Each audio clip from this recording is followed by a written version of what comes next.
sents que has parlat de revolució. Que no sé. Y la otra pregunta era esto de la convivencia de los políticos. Bien, yo creo que es muy importante y es mi crítica básica. Antes han dicho que también estoy activa en la política. Esto, quizá no, bueno, muchos ya sabréis, lo estoy realizando impulsando junto con un economista que se llama Arcadio Oliveras, y quizá también todos conoceréis, impulsando un proyecto que se llama Procés Constituent, Proceso Constituyente.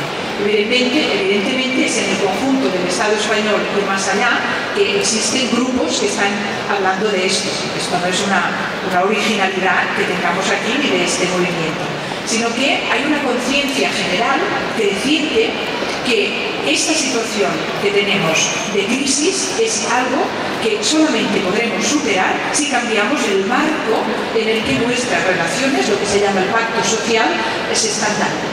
Y eso, pues, si se titula, ese marco se titula Constitución, pues lo que tenemos que hacer es cambiar esa Constitución. Pero desde un punto de vista, en nuestro, diríamos, proyecto, es siempre desde un punto de vista pacífico y democrático.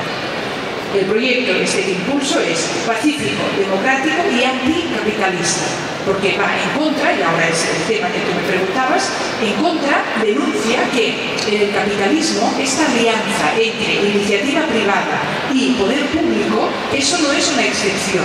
La teoría del capitalismo parece que diga que eso no lo quiere, que viva la iniciativa privada y dejemos al gobierno por su parte. Pero eso es teoría. En la práctica, desde el inicio de la industrialización hasta hoy, esto que llamamos capitalismo real no hubiera podido funcionar sin una alianza no estrecha, estrechísima, entre el poder político, entre el Estado y la iniciativa privada, en el sentido de grandes empresas que tienen unos intereses peculiares o privados determinados. ¿Me he explicado con esto?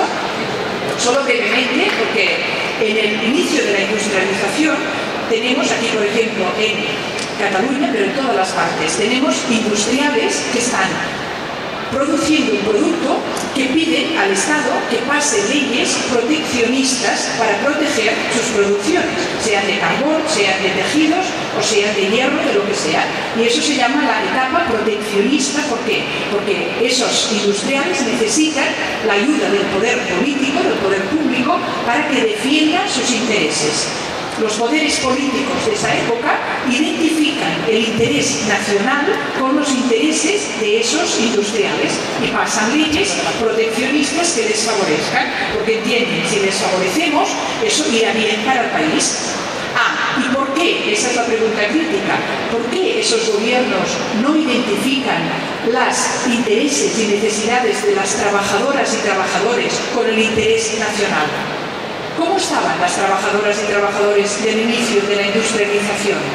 ¿Cuántas horas trabajaban? ¿Qué tipo de seguro tenían? ¿Trabajaban los niños? ¿Había explotación infantil? ¿Había baja por maternidad? ¿Había seguros laborales? ¿Qué había? No había nada. ¿Y cómo es que el Estado no identifica los intereses de la mayoría, que eran los trabajadores y las trabajadoras, con el interés nacional y pasa leyes para proteger eso? ¿Cómo es que debe ser, con revoluciones desde abajo, la única manera que los intereses de la mayoría lleguen a afectar la política? ¿Me he explicado con esto también? Pues esto que empieza al principio, esto que, como digo, no es una excepción en el capitalismo y no es la excepción sino la norma.